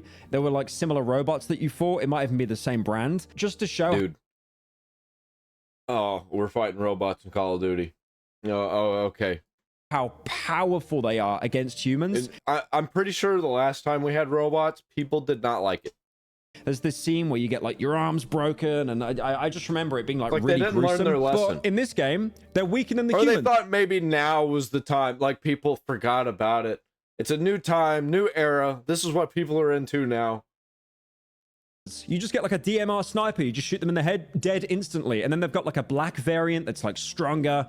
3 headshots. And then they're down. Honestly, I prefer the Warzone missions because at least they don't lock you into a room where you have to kill all the enemies just to proceed and then go to the next room. You can actually speed run it. You can just pull out your wingsuit and then just fly to the objective, ignoring all the enemies. Because again, there is no difficulty. You take so much damage before going down. It's insane. And plus on top of that, like Warzone, you get the armor plates, so you can just like start spamming them over and over. Now, the Warzone missions, like I said, aren't the worst. The worst is half the game is all in head. Yeah. I do not know. This is what I saw. Oh, it's all in your head?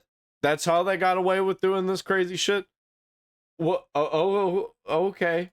Oh, what the writers were thinking when they did this. They were all in their heads. It's almost like, okay, so everyone said when Black Ops 3 came out, the campaign was terrible, right? Because you had Black Ops 1, Black Ops 2, like Reznov and stuff, and that big reveal, and then Mason and Section and Menendez. And then Black Ops 3 kind of didn't do anything like that. And it's almost like the writers tried to say a lot more than what they could express. They were talking about like, you know, like AI, uploading your consciousness, you know, transhumanism, what it means to be human. There were a lot of themes that went over the average COD player's head. I feel like whoever wrote Black Ops... I think it probably went over their own heads. They just tried to be smart about it, you know? Tried to make something over the top and cool and trendy in the science sphere. And that's not what people want from a Call of Duty game. They want military action shooter. Even if we got to go back to the early 2000s type of shooter, that's what we got to do. Because you can't do the future. You've already shown that you're not capable. And apparently you can't do modern anymore. You have to go back to what modern used to be. And you'll probably fuck that up. Like, the people who made those games great, they're probably long gone, man. 6 saw like one video essay uploaded in the past 3 years that said Black Ops 3, the campaign, was actually misunderstood, and thought, I've got it! We're gonna do that, but make it even worse. So, like, half the campaign is Warzone. The other half is, like, these all-in-the-head sequences. Like, each character is discovering their own trauma. It's all in your head. I think about it over and over again. They're not gonna let you stop thinking about it. You've obviously got Section, Mason that you play as. And then the other 3 characters, I don't really remember. There's this woman called 50/50. And I'm not sure if she was in like a previous COD game or maybe a Warzone character. But she is basically Wonder Woman. And I'm not doing the whole thing of like, oh, there's a woman in the game, it's woke. No, there is literally a scene where she deflects like this gunfire or these missiles like with her arm, which is exactly what Wonder Woman did. Like, you know, that kind of bracelet thing that she had. It's the exact same thing. And it's just like, I'm fine with strong women. But it's like every time you get a game from a corporate slop company, that's what you get, is one of these types. They're really trying to force this character a lot as well. Like, there's this one boss fight at the end of the game where you have to destroy where this woman is like hiding, this like little base. Yeah, that AAA studios of any industry don't know how to not force shit, because that's what you do when you're trying to make as much money as possible and be trendy and all that. She's got, and you're trying to capture the widest audience. Throw the biggest, widest net possible to catch as many viewers as possible. anytime you down a drone, even though I was playing single player as Mason, whenever you went up to the drone, the cutscene would be her. And it is her, like, I thought it'd switch to each character, but it's only her every single time. It's not even like it's randomly generated. It's like they really tried to make her, like, kind of the main character here. It just doesn't make any sense. Why is it her cutscene, bro? Like, she's not even in the game. Should be Mason's, if anything. It's not even a look. It doesn't even look good. It's not even a good looking cutscene.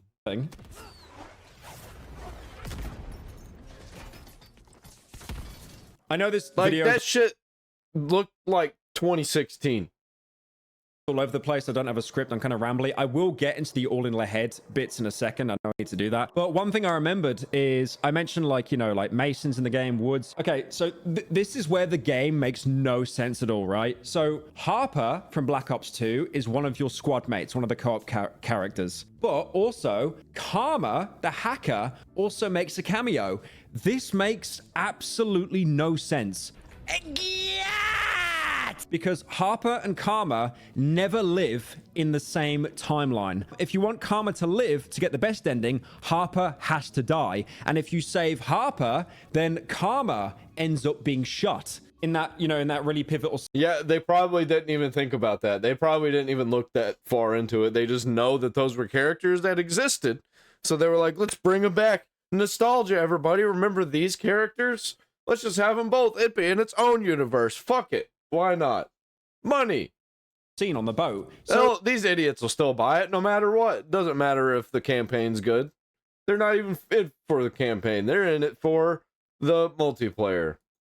This doesn't make sense. There is no single ending in Black Ops 2, from what I remember, that both of these characters live. One of them has to die so the other can live. So even that is just like a complete canon break. I mean, again, we're not playing Call of Duty for the canon. I understand that. It blows my mind how... It's just another fucking... It's another bottle down. You know what I mean?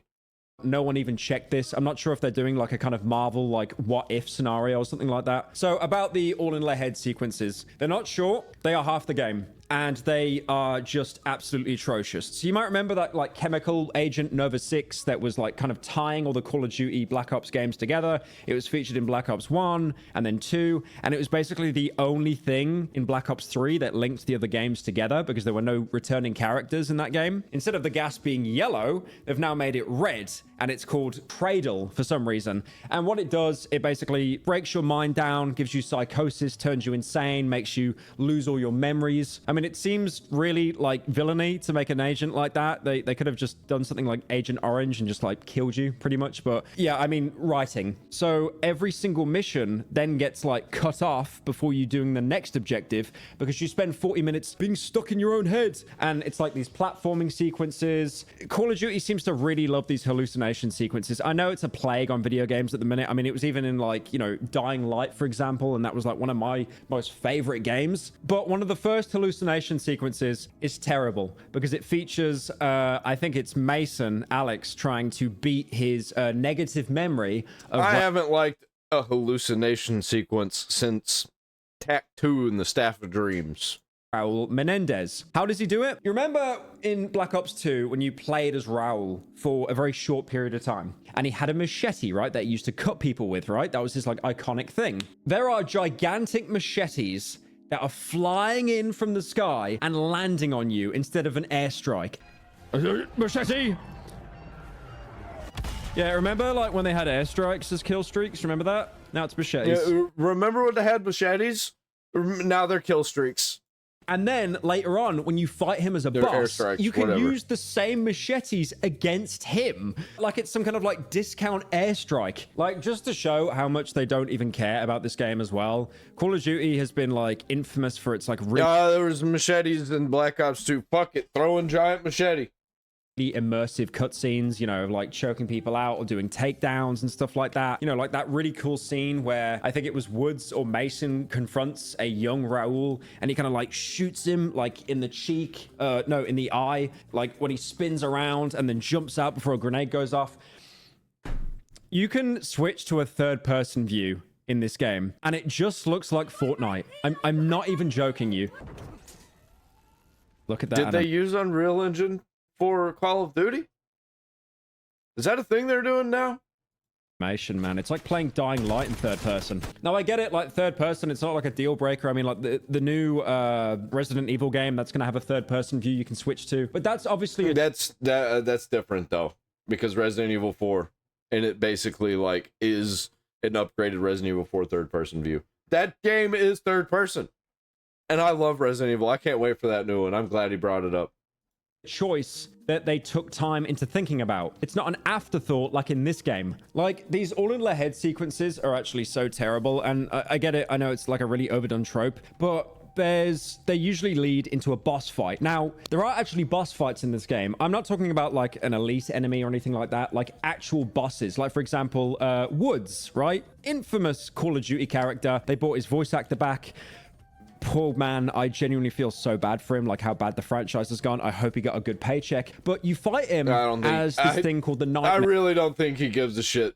I think he's just taking that money.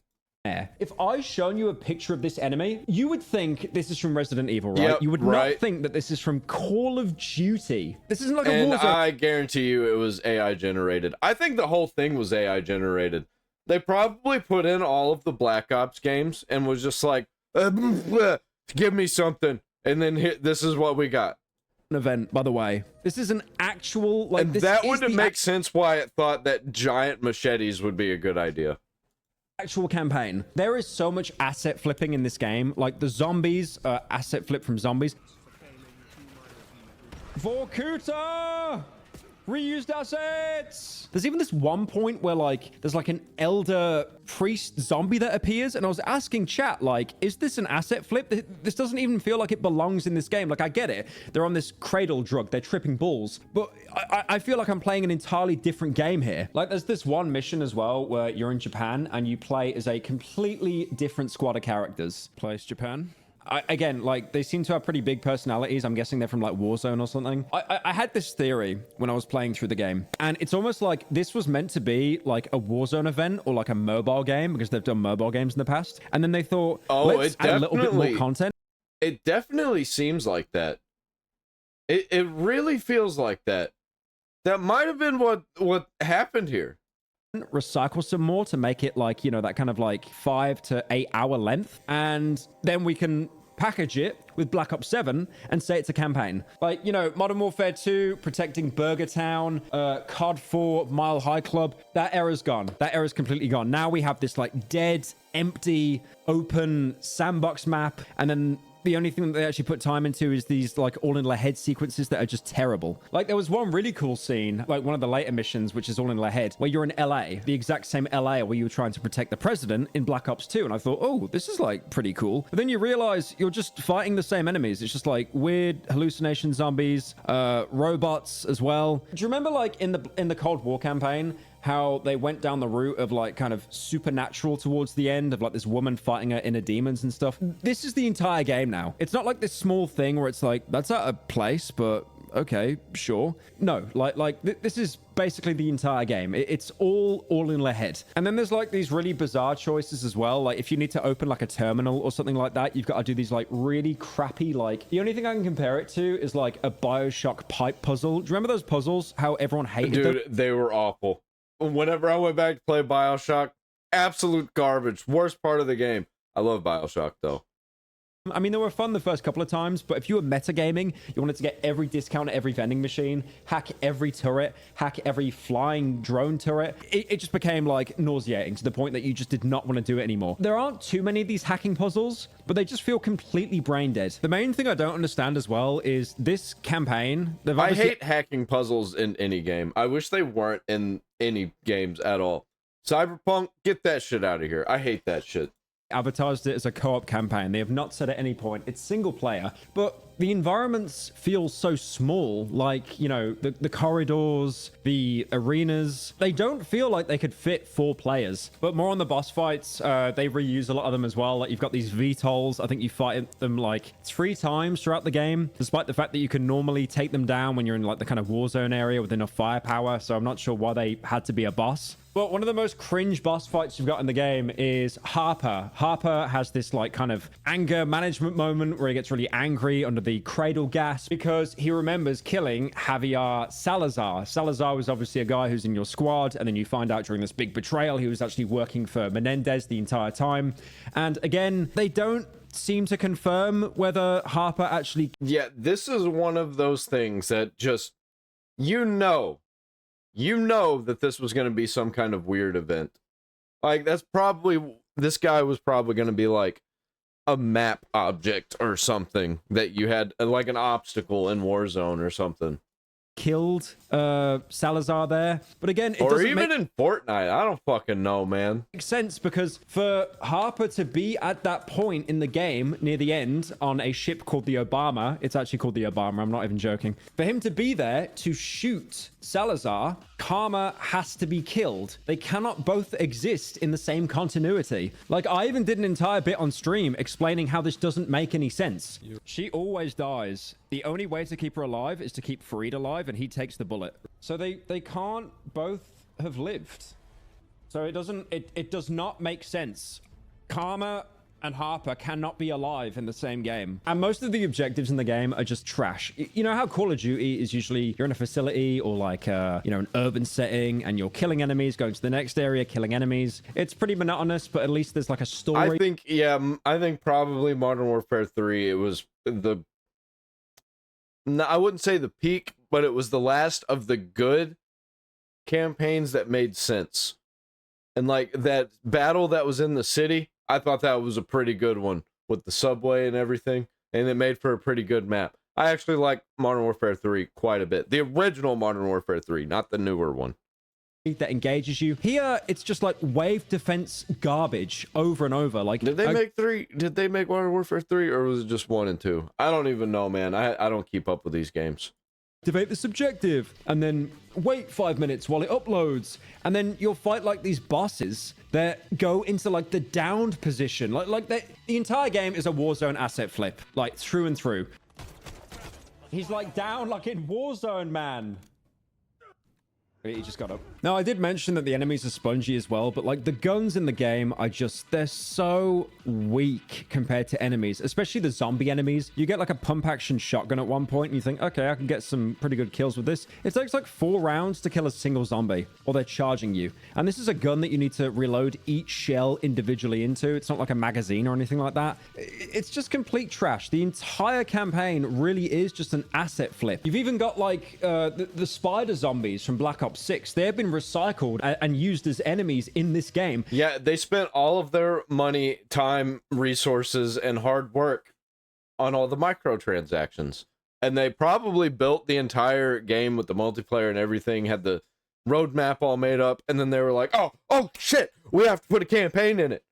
We said there was going to be a campaign. There has to be a campaign. All right, we have 2 weeks. What do we got? And also, again, like, we talk about the Call of Duty campaigns for immersion and stuff. I do love every 5 seconds how it tells me I've leveled up, or because I've used the gun for more than 5 seconds, I've unlocked like a city camo or like a digital camo. Oh, I got the foliage camo at least, thank God. There are so many intrusive pop-ups in this game. Like, every enemy you kill, you get XP. It just, I'm amazed that they even called this a campaign. Like, you've got these ammo caches as well, where you take ammo from. I mean, that's pretty common in games. But then when you take it, even though you can see the ammo boxes, there's like a cooldown for like 120 seconds or something like that. They have basically turned the campaign into an arcade mode. It basically is an arcade mode. I mean, honestly, they didn't... Yeah, it was probably not supposed to be exactly a campaign. It was like they took all the extras that they were working on and just kind of slapped them together. Like, oh, well, we have this unused thing. Let's go ahead and just throw that in the campaign too. Do it, but to put like the cherry on top, there should have been like a score tracker on the top right of the screen the entire time telling you like who's in the leaderboard. I know I said it's an asset flip, but I found out pretty early on that they were just not even reusing enemies but entire animations. Like for example, you know, with this cradle gas, it's people experiencing their past trauma, their memories. Like, for example, with Section, it's regarding his dad. His memories have been, like, contorted. Because Mason, that you played as in Black Ops 1, went to Vorkuta, that amazing mission, if you remember, with Reznov, where you're, like, escaping this gulag with all these prisoners. They just asset flip it. They reused the exact same animations of these people opening the door that are now zombies. And then also, later on in the game, the zombies team up with you. So yeah, like, did they just, like, take all of their assets and throw it into a random generator? Is that what they did? Because that's what it seems to me like. Like they just like, see, you got the airstrike, and since it was randomized, it ends up being a machete instead of an actual like missile that explodes. You get this scene ends up being zombies instead of like the regular people, so they're like, all right, let's throw it in. That really seems like what they did. You've got these like friendly zombies that are killing the guild being like the main bad guys in the campaign. And again, like, spoiler alert for anyone that was really going to play through the campaign, you get the bad guy who's this woman that I don't even know or care about. And then it does that really cringe thing that a lot of games are doing now, where it's open-ended. It's like, yeah, we got her, but there's still more to do. You know, there's like no actual conclusive ending there. I mean, like, a great example is like COD Ghosts, right? People hated that game. People still do hate that campaign. They think it's one of the worst COD campaigns ever. There ain't gonna be any ghosts. You know, with like the main bad guy, like kind of grabbing you at the end as like, oh, there's still more to do. But this is so much worse. Because we know we're just not going to get any more content out of this. I just don't think I've played a COD campaign in my life where the AI has been more brain dead. Like, they will stack up on each other. Their friends will get dropped right. I feel like I'm going brain dead watching this with you. My brain is melting. I'm suffering having to witness this happen in real time. Next to each other and just have literally light work, no reaction. They don't react to anything you do in this game. And I feel like the devs knew this, so instead of like trying to fix the AI and make it actually like manageable, feeling like you're fighting a force, they just cranked up their health, so each one becomes a bullet sponge. You also get these abilities in the game as well, like this kind of like kill streaks, I guess, that you can use once, like, you know, like deploying a turret and stuff, which is fine. I mean, that's been in previous COD games. But then you'll get stuff like being able to jump higher, or for example, I mean, one of my personal favorites in the game, one of the few small... This is what you get whenever you make a game that is just to make money. That is the only reason. It's to keep people having jobs and to keep making the executives more and more money. For the investors, mostly. Like, this is what you get. It's just slop. They don't care. They're just getting paid. Pleasures I had when playing it was the I called it the Amazon drones. You'd put down these drones and they'd basically fly into whoever was nearby and explode. That actually became a lifesaver because obviously, you know, towards the end this is like games like Yo Noid in the 90s, but this is the modern version. Game, you're dealing with like 20 or so enemies that have like 4 separate health bars each. And what I don't get, it's like all of the companies that used to make movie games, all those terrible games, they ended up banding together and taking over all the companies, and now that's who's working at all these corporate companies. Just all the people that used to work on shitty movie games. The flashback sequences as well, like the all in the head sequences. Like one of them, for example, you'll play as Woods and you're in like, you know, the Vietnam jungle, like, you know, the proper gritty. But instead of fighting like, you know, Vietnamese soldiers, you're just fighting the same guild guys. These guys wearing all white, and they are like so boring, so forgettable. This is a series of bad guys that have absolutely no identity whatsoever. And also, you know, when I said they gamified it a lot, when you're playing like any other Call of Duty campaign, a bad guy, when you kill him, they'll drop their gun, right? And then you'll stand over that gun, you'll get ammo, like maybe assault rifle ammo, SMG ammo, maybe you can even swap the gun. They don't allow that. When you kill an enemy in this game, you'll just get this floating box of like ammo that you can pick up, and their gun disappears. You actually get guns by going to these like boxes where it basically randomly generates 2 guns for you to pick. Do you want this gun or that gun? It just feels like randomized for the sake of it. It feels like you're playing an arcade mode, not an actual campaign. And then there's other examples as well. Like, again, I was playing single player, and whenever I went down, you've got like a self-revive that you can use on yourself, right? So whenever I'd go down, enemies would just... It's like I was using the Harry Potter invisibility cloak. They just forgot I existed. You know, like, even if this might be okay, if this wasn't just like a set campaign. I know they're not going to continue this, but if this was like a season 1, here's some playable content for a co-op, you know, story mode type deal that's not like a main story campaign. It's just a new thing that we're trying out, and we're going to release 5 more seasons of it or some shit like that. You know, I'd probably be fine with it, but I know that this is what they just shat out. Usually in Warzone and stuff like that, if they're trying to copy it so much, enemies would keep shooting you or try and do a finisher on you. But instead, they just forget you exist, so you can happily use this syringe. I've even used this before to cheese the game. There was one point where there was like a countdown for me to try and survive a minute before like a friendly VTOL showing up. And I went down and thought, why am I going to get up? Because if I get up, they're going to shoot me. So I'm just going to lie here and wait until the timer expires. There is like a disgusting amount of nostalgia baiting here as well. Like there's this one mission as well where you play on the hijack map. And that was like the most infamous map in Black Ops 2 multiplayer. That is like ingrained into people's memory. And they have like a section on that. And that section has... Oh, you remember the boat? Remember the vote level? It's really just an asset flip, but you remember we put it in there just for you so you can have those member berries. Don't you love it? Don't you love the nostalgia? Stealth, right? And if you try and do a stealth takedown, you do the exact same long-winded takedown over and over. Your guns are silenced, right? But don't shoot them with the assault rifle or the SMG you've been given, because they're so beefy, a headshot won't kill them and they'll get alerted. No, you'll have to use the sniper rifle instead. You know, it'd be fun if they crashed it. If they crashed the hijacked map and split the boat into like 3 to 5 pieces or something like that, and spread out the map a little bit where you got familiar areas, but it's a little bit different. Break it in half or something. You are just... Oh. He had to do the embarrassing. Triple take. He was like, wow. Huh?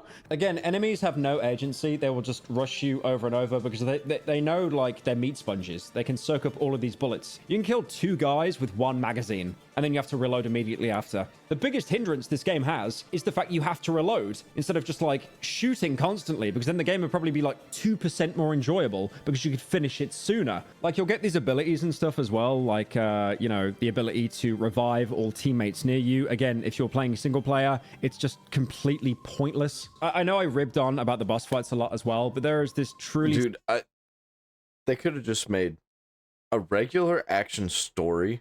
It's like they were trying to do something else, or they weren't trying to do anything, and they had a bunch of unused assets and just kind of slapped them together. I don't know any other way they could have possibly done this. Terrible boss fight. We've got to take out this turret. You've got to disable its shield with an EMP. And it is just a bullet sponge. It is one of the most unfun experiences I have ever had with a boss fight. I genuinely think... Dude, that looked like Ratchet and Clank, like the arena battle. But the arena battle was way more interesting. this boss had more HP than Dark Eater Medea in Dark Souls 3. And they really try and shock you with all these like twists and turns in the game as well. Like you'll play as a guy for one mission and then you find out that he's actually the bad guy. And then it leads to like a really just horrendous boss fight where he's like teleporting around and you shoot him until he falls over and then he dies. He completely falls over, like dead, like I shot him in the head. He didn't ragdoll. He didn't go into a downed pose like other bosses we've had. He just dies. And then he's completely fine in the next cutscene, only to then be shot afterwards anyway. He ragdolled and he's not dead. Okay, now he's dead. Well, I did shoot him 20 times in the head.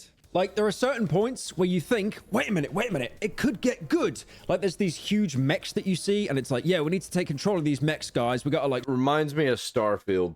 Storm the base. And then when you take control of the mech, it's completely stationary. You can't move, and you just use it to shoot a door, spam it a couple of times, and then that's it. I did also mention the abilities earlier, and, like, you know, some of them are okay. Like, yeah, you can revive. Star Wars Battlefront 2, the original one. You could walk around in the mech suits, which was like the AT-ATs, but still, basically mechs.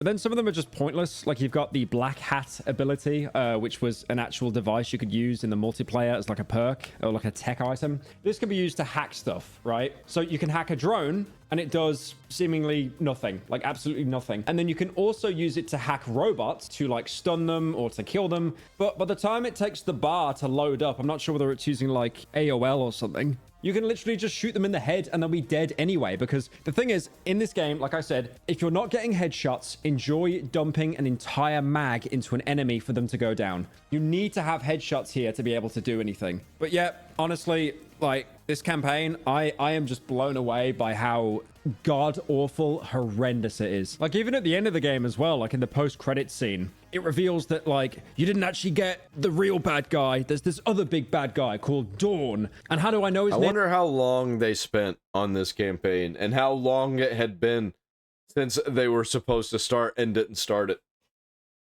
Dawn, because on the subtitles it says Dawn angry breathing. It feels like parody. One final thing as well, I was about to head off to bed for the night. This is what you call enshittification to the max, to the extreme. And I realized, like, the laziness of this game. Obviously, there's so many characters. This is like that joke in Tropic Thunder, the Ben Stiller movies. I forget what they're called. There's one where he's like, it's an ice age happening. Scorcher, there we go. It's like the Scorcher movies, where they just get more and more and more ridiculous and uncaring and obviously a cash grab. And then you end up making Simple Jack. You don't care about. Then I tried the multiplayer and realized they're all characters in Warzone. So it, you know, you can tell that the campaign was an afterthought, but it gets even worse. Like I found this post here on Plebit, and you can see here, Call of Duty Black Ops 7 is littered with AI art slop. And if you look at this, you can so obviously tell it's AI. It's like that garbage that people use online, that Studio Ghibli fantasy. So they didn't even train. It's like the terrible Studio Ghibli fantasy looking like almost like Simpsons kind of vibe. In their own model, they basically just stole from like DALL-E and stuff like that. It's just embarrassing. So yeah, how am I going to wrap up this video? The only good thing was the Amazon drones and Anderson, the operator. She's got a really fat ass. If someone could draw her, I'd appreciate that. Yeah, thanks. Booty, booty, booty, booty, rocking everywhere. That game's ass, dude.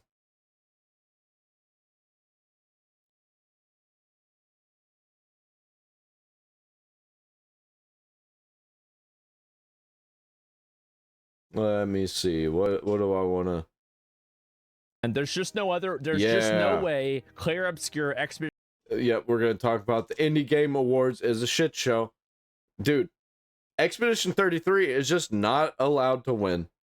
Because it's not one of the corporate slot video games. And they can only have the corporate slot video games because they have to make money. The industry has to make money. They can't make money if they push a game that's not part of their agenda. And there's just no way Clear Obscure Expedition 33 should be up for the Indie Game Awards. Which dumb retard idiot said this? Yeah, I don't even know what any of these games even are. achievements and accessibility. I've heard of Peak. I don't know what the other ones are. Spray paint simulator? What the fuck are we doing? Oh God. African Indie Game Award. I can't believe that's even a category. Finding Father. Okay. Alright.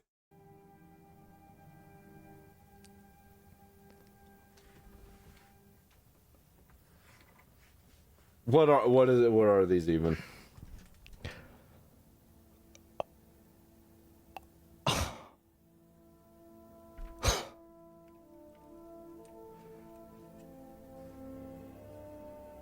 What? It's like IKEA. IKEA? What? Why would you say this? Like, I don't... Who's deciding on these games to win anything? 2025 Indie Game Awards. Like, what are we doing here? Is this like a rogue dev? Like, I mean, it had to have been like, this is the top, like, in terms of like prime real estate, the top one in the middle is the prime real estate. And you put that one there and you nominate that one. This is like, yeah, it feels like this is satire. No way. What the fuck is this? Oh my God. Look, top left. Get the milk.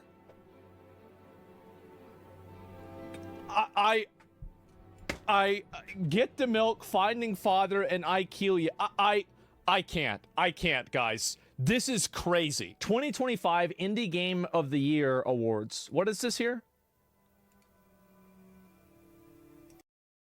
Oh, okay. Well, there's Expedition 33 there. Hades 2. And never heard of any of the other ones. What? Consume Me and Roger. Like, what are we doing here? This kind of looks like a Cyberpunk ripoff. Oh, we got the Hollow Knight Silk Song, which would probably win, obviously, because it's kind of a girl game. What pathetic brain-dead retard came up with this list?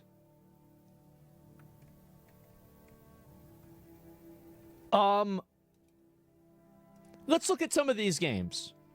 Absalom. Let's pull this. Yeah, I've never heard of that. These three right here, I can see being on the list. These other ones, what the fuck are we doing? This one up. Yeah, pull it up.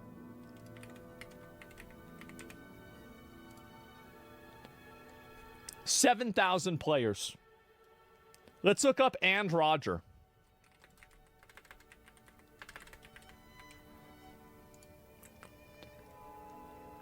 So let me get this.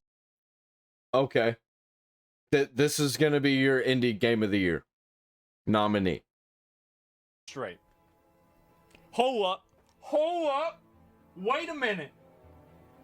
We have a video game that had 68 total players. Or sorry, concurrent players, all-time peak. And it's beating out Megabonk, Schedule 1, and Ball Pit. So let me get this straight. Asmongold is the media now. This is the video where the video game media lies. It's like random fucks on YouTube because nobody can trust any of these publications anymore, any of these award shows. We're gonna have to start doing them ourselves. Because obviously they're not confident enough to do it themselves. So you have 3 video games. Every single one of these video games has... Yeah, and also... Oh, yeah, there's another one, too. That's another one. RV there yet. I don't know about that one. Escape from Duck-Off? Yes. Yes. There's another one right there. Okay. So what we have here is probably one of the most pathetic things that I've seen in a long time. 301,000 people playing the game, okay? With a positive rating of 94%. Ball Pit with 35,000 people playing the game with 92% rating. 117,000 people playing Mega Bonk with 91% rating. Schedule 1, 96% rating with almost 500,000 people. Yeah, honestly, this one should probably even win. Playing the game, and not a single one of those games made the list, but this bullshit game and Roger. What about this game Consume Me? Let's see how many people played this one. I'm gonna take a guess. I'm gonna say 128. Cause that sounds like some crazy fetish shit. I was fucking close. 145. Gentlemen, I'm gonna. Where are they on Twitter? Who's it? Indie Games. Where's it? Indie Games. They're about to get shit on X. Where's it? They'll probably either block them or outright mute their account, or even remove their account. You never know. Who did this? People are major pussies. Indie Game Awards. Where's it? Yesterday, the excellent Indie Game Awards. Okay, where's your Twitter? Where's your Twitter? You don't have Twitter? You have Blue Sky. You have Blue Sky, you don't have Twitter. You don't have Twitter, you have Blue Sky. Of course, they've got Blue Sky. Oh, wow. Well, you can see what most of these people look like. And you wonder, what's wrong with this company?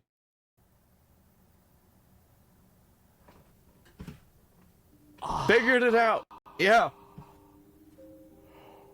Oh. Yep, this is all we needed to see. I get it. Never mind. Don't mind me. Oh. There it is, guys. Oh my fucking god. Well, I'm not surprised anymore. Let me just say that. So the Indie Game Awards, and great. What is this? Reposted by the Indie Game Awards. Okay. Award season is in the air. On behalf of 601 Indie and all of our partners, we're proud to introduce the 2025 What is happening here? Indie Game Awards nominees and presenters. Great, thank God. Let's hear it from them about this. These people seem like nobody liked them in school. So these are the guys that cooked up. So you guys are the ones that are cooking this up, doing this. Maybe you didn't do the list, but you're at least up here talking about it. You guys thought that Mega Bonk shouldn't be on the list for Game of the Year. You guys thought They probably didn't play it. Pit shouldn't be on the list for Game of the Year, but you had a couple of video games. I didn't play it either, but I'm also not coming up with an Indie Game Awards list. I just, guys, I really have to, we have to do something about these people. We got to do something about them. We got to let them know at least, right? I mean, like, there's no way. And the fact that they're on Blue Sky and not on X. Like, it's one thing if you're not on X and you're just not on that social media platform. It's another if you're not on X and you're on Blue Sky. I'm not. Look. Yeah, I mean they're big boys. They're big boys. But the problem is not in their girth. This one is more than a big boy. You know, there's something else going on here. But it is in their taste. Yep. That is the real problem here. This guy seems like he is an agreeer to get laid, or to try and get laid, or to think that he might possibly have a chance to, but never does. The issue here, okay? These are your people? Yes. Yeah. Oh, good. Let's get to soy millennials. 2 overweight soy millennial men to go and gas up the Indie Game Awards. And you've got a bunch of nominations here of games that nobody even played. Somebody needs to stop millennials. They do. They have to be stopped. Because at this point, guys, at this point, it's too much. It's just too much. Award season is in the air. You're getting On behalf downvoted. of 6-1 Indie and all of our partners. 6-1 Indie. Fuck you. Really? No Deltarune. You cannot nominate a chapter of the game. When it finishes, though, I think it can get something easily. Oh, I thought Deltarune was finished. Is Deltarune not finished? I don't even know. Great categories and nominations, although I personally feel like Expedition shouldn't be here at all. Who's this person? My favorite awards show of the season. Like, get real, dude. This has got to be a bot or somebody who works close to the company or like is a family member or something. Really don't know what to do, man. I really don't know what to do. I think this is I think this is all that can be done. Just humiliate them on the internet because they're trying to post to the internet. So you got to make fun of them and let them know that we don't let that shit fly around here without humiliation. not finished. Oh, okay. I didn't know that. And you could say that, okay, maybe Ball Pit doesn't get listed. I was thinking about this. Maybe Ball Pit doesn't get listed because it was published by Devolver. Okay, let's take that one off the list. But what about these other ones? How about this? How about Megabonk? How about Schedule 1? Both indie devs. Neither of them got any degree of validation. Peak also? Yeah, I don't know. There's nothing you need to do. These people already have zero engagement going their way. No, they can't. No, there are 400 likes. I can't live in a world where this gets 400 likes, bro. Like, how does this happen to me? One day there will be a best fishing minigame and I will scream and maybe cry a little bit. Is there a fishing minigame? Oh my fucking god. Dude, these people aren't real. These people are not fucking real. We have to make being a millennial against the law. True. I think that's the only solution, guys. I don't know what else we can do. I've tried other things, okay? I've tried. But I don't understand what else we can do. Lock them up? These people vote. These people vote. You Just are saying. one? Well, I don't identify as one. That's the difference, right? I mean, these people are all about self-identification. I don't identify as a millennial, okay? Even though I'm 35. Like, I'm 1990, okay? I was born 1990. I am a millennial. But I'm not like them, okay? I'm not like these other guys. I'm not like this. This is wrong. This is bad. I am so fucking upset, and these retards are sitting here making these award shows for other retards, and it's making me mad. I'm one of the good ones. That's right, I am. And I see this, and it pisses me the fuck off, man. Make a blue sky and roast them? I'll just get banned. Why would I even waste my time? Imagine when millennials get political power. Dude, don't even fucking remind me. There's gonna be more millennials than Gen Z and Gen Alpha combined. Fuck, man. You're right. Oh my god, bro. Like, they already have. Yeah, it's just... We gotta do something about this, brother. Like, we gotta stop this from happening. OTK Gaming Awards is the solution? Well, I already did that. We did a gaming award show, but like, I didn't really, like, I didn't want to do it. So, you know, we stopped doing that. We did it for a year, and that was it. We gotta do the shame awards and put places like this on, like, these are the dishonorable mentions. If I'm gonna do anything, I'm gonna be real. It's gonna be either just like me or like me and Rich and S-Fan, right? That's it. Like, I'm not trying to do a big production. I'm not trying to do a huge show. I'm just trying to do something real simple. Yeah, I think that would probably be better. But without any bullshit. So yeah, that's gonna be it. And yeah, Tectone too. Yeah, sure. Tectone wants to come. I'd be down for that. Absolutely. So yeah, Ball Pit is nominated for gameplay design. But like, wait, if Ball Pit is nominated for gameplay design, wait. So they're acknowledging its existence. Oh, so they have to have widespread reputation. What? Or representation, I mean. Gotta have representation. The good games can't take all the awards. Then you don't have a fucking award show. Then this is just like a sharing contest. Who can share more? Who can share better? What? Wait. What? What do you wait? What? What do you mean by gameplay design? What do you mean by this? Gameplay design?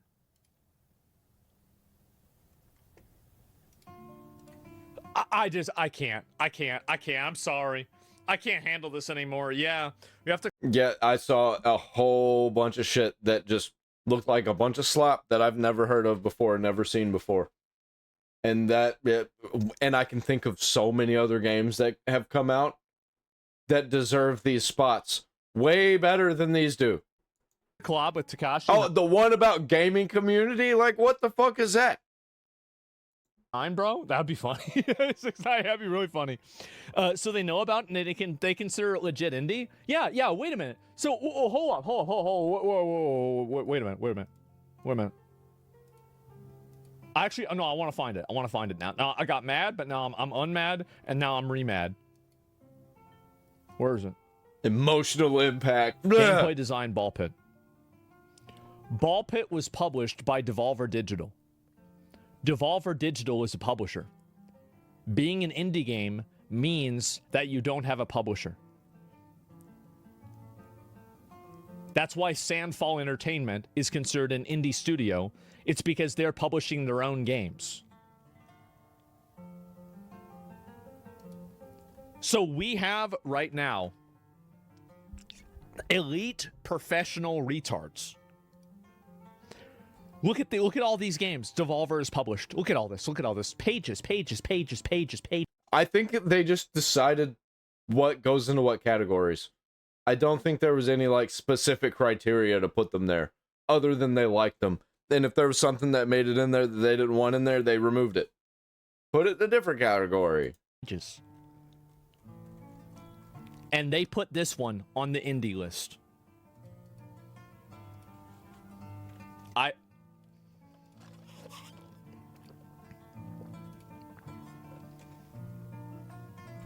This is pathetic. True. Expedition 33 is published by Kepler. Yeah, I don't know really if is that a big one?